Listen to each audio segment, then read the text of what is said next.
banget gitu dengan suasana ininya juga dari mobilnya, dari apa sih gambarnya juga tuh keren banget. Terus apa namanya? Saya jadi teringat dengan catatan si Boy ya, cuman dengan lagu soundtracknya juga keren, itu aja sih.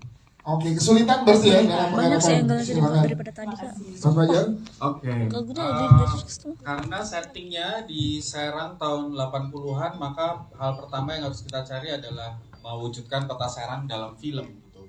Dan setelah kita survei, kita lihat kota Serang di era sekarang itu sangat crowded dan tidak mungkin sudut-sudutnya ditutup untuk kita syuting gitu, karena jalanannya cuma sedikit, jalan utamanya dan sebagainya gitu. Nah, ini sebenarnya yang orang Jawa bilang mungkin kalau nggak ada pandemi, filmnya akan susah disuting. Karena kemudian kita menemukan kota Teluk Betung di Bandar Lampung untuk kita sulap menjadi kota Serang.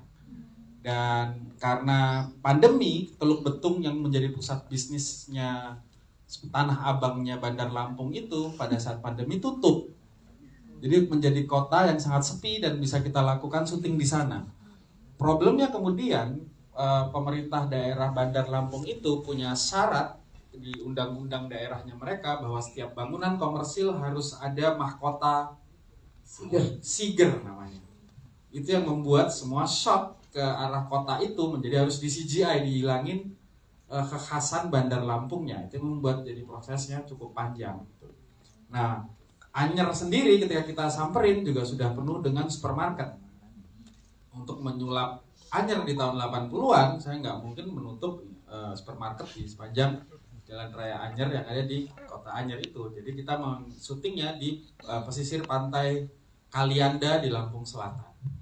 Jadi hanya lompat satu pulau dari Serang itu sendiri. Tapi kita tetap syuting di Serang, di alun-alun Serang pada hari terakhir, 2 hari terakhir syuting. Gitu. Jadi memang yang paling susah ketika kita menyulap kota-kota di Indonesia di tahun zaman dulu, itu tantangan terbesarnya adalah tidak adanya kesadaran untuk menjaga bangunan dan lingkungan-lingkungan khusus yang bisa kita pakai untuk kita syuting film.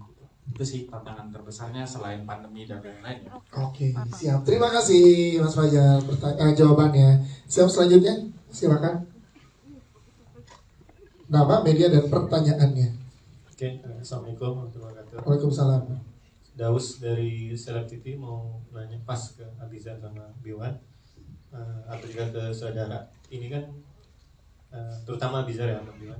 Ini kamu referensinya kemana sih? Ibaratnya nonton film 80-an kah, kayak catatan apa si Boy atau enggak Ali Topan Jalanan, dan juga itu juga saudara juga harus para orkes harus nonton film tahun 80-an biar ibaratnya dapat lah ibaratnya chemistry-nya dan sebagainya.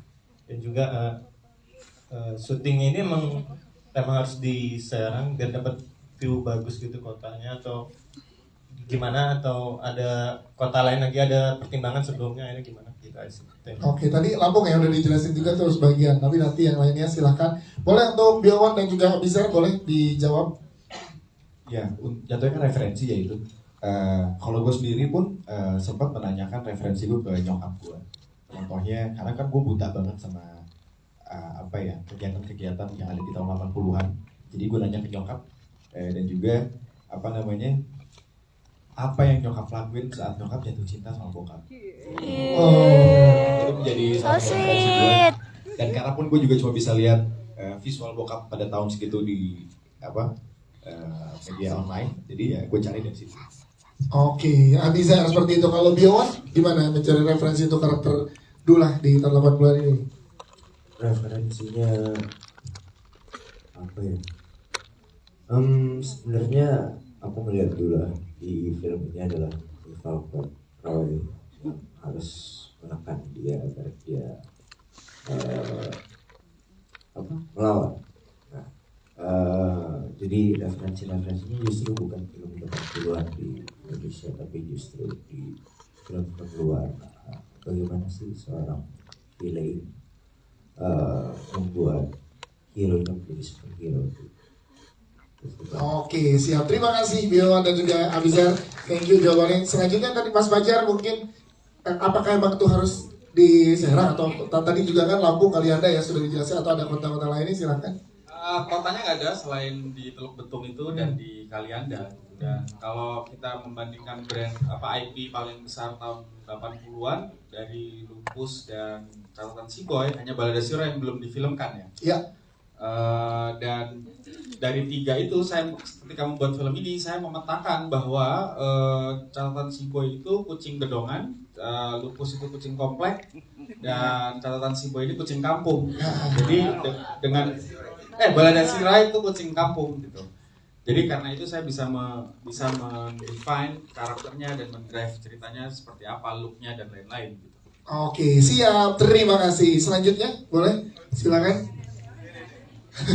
Entah ya, saya cari yang wanita. Silakan dari mobil. Bano mana Bano? Tadi katanya mau nanya. Iya nih, Ini mantan-mantan Balada Siro semua cowok. Gimana Mas Wajib? nah ini ada cewek. Oh tuh ada Sayap kanan. sayap kanan.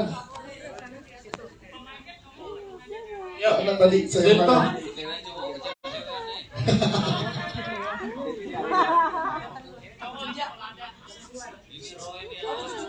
Tuh di atas, nah di atas baju putih. sayap kanan. Iya.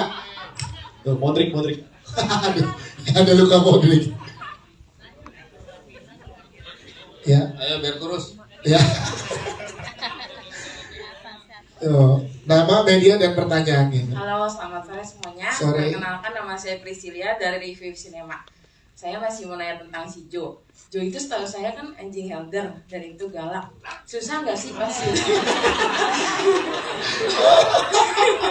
Salah. pas syuting itu susah nggak sih buat ngendalin si Jo? Oke, kan jenis anjing yang galak ya. Atau boleh jelasin juga jenis anjingnya gimana dan karakternya seperti apa, Mas Fajar? Ya, jadi memang karena dulu di novel aslinya, source aslinya tahun 80-an itu anjing belum jadi problem. Jadi kisahnya ya keluarga muslim punya anjing biasa. Ketika film ini rilis tahun 2023 dan orang mulai bertanya, keluarga muslim punya anjing boleh ya?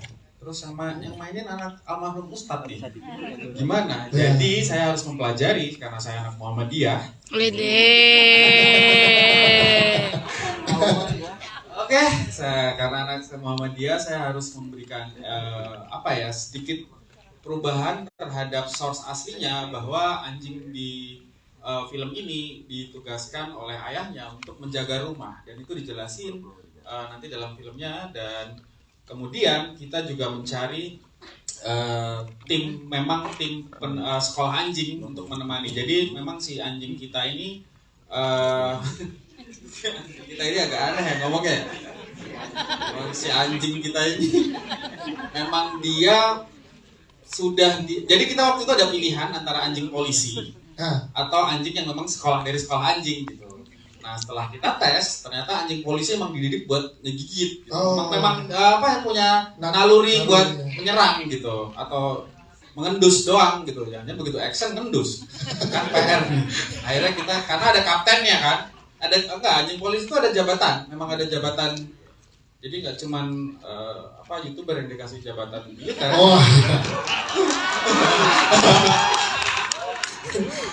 Oke, jadi maksudnya kita akhirnya ngambil anjing yang memang dididik untuk bisa lari, bisa menggigit, bisa mengejar, bisa disayang dan sebagainya. Jadi emang udah mengerti dan mempelajari karakternya juga ya? Ada, ya biasanya kita nunggu pemain ngeset atau apa ya, kadang-kadang kita nunggu anjingnya lagi belum mood nih. Gimana nih anjingnya belum mood ya? Si anjing belum mood nih. Tapi itu benar terjadi ya di perjalanan syuting ya. Jadi pemain kadang udah siap tapi si anjing nih, gimana ya? Si Jo-nya nih belum si Ulungnya juga harus tunggu. Jadi emang tantangannya gak cuma kepada karakter pemain, tapi juga karakter hewan yang dibawa di sini. Oke, satu terakhir mungkin tadi di tengah ya, ya Mas. Boleh minta mikrofonnya? Ya di tengah, ya itu Mas. Ya benar. Gimana angkat tangannya Mas? Ya, boleh. Boleh, siap. Selagi masih ada waktu boleh. Sebutkan nama, media, dan pertanyaannya. Assalamualaikum warahmatullahi wabarakatuh. Waalaikumsalam. Selamat sore. Perkenalkan, nama saya Afif dari Selebrita. Yang saya mau tanyakan ke Mas Fajar, selain Balada Siroy, novel apa lagi referensi Mas Fajar untuk menyerapkan ke film Balada? Terus berapa lama membuat skrip? Ya, terima kasih. Oke, berapa lama proses